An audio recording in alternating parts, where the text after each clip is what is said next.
City India news, महाराष्ट्रातील लोकप्रिय news channel.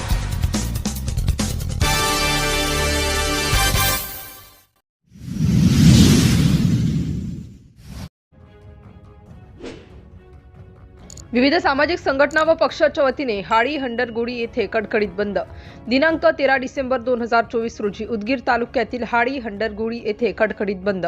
Parbhani येथील रेल्वे स्टेशनच्या समोरील डॉक्टर बाबासाहेब आंबेडकर यांच्या पुतळ्यासमोरील संविधान शिल्पाची समाजकंटकांकडून विटंबना करण्यात आली आहे।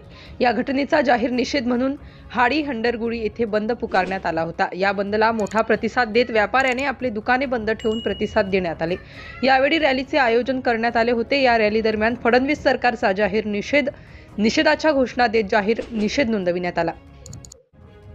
या प्रकरणातील मूलवादी सोपान पवार यांनी परभणी शहरातील संविधान प्रतिमेची तोडफोड करून देशद्रोहाचा गुन्हा केला आहे।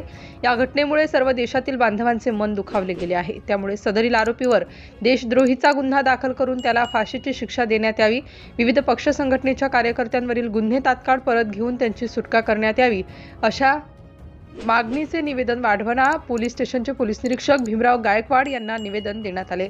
यावेळी स्वाभिमानी रिपब्लिकन पक्षाचे जिल्हाध्यक्ष ND मसुरे, सामाजिक कार्यकर्ते शक्तिदादा कांबळे, पॅन्थर नेते इतिहास भैया कांबळे, बालाजी शिंदे, DR कांबळे, प्राध्यापक रवी मसुरे, भीमशाहीर गिरीधर कांबळे, सामाजिक कार्यकर्ते निवृत्ती कांबळे आदींसह सामाजिक संघटनेचे कार्यकर्ते व विविध पक्षाचे कार्यकर्ते मोठ्या संख्येने उपस्थित होते। सिटी इंडिया न्यूज करिता बाबूराव बोरोळे, उपसंपादक, लातूर।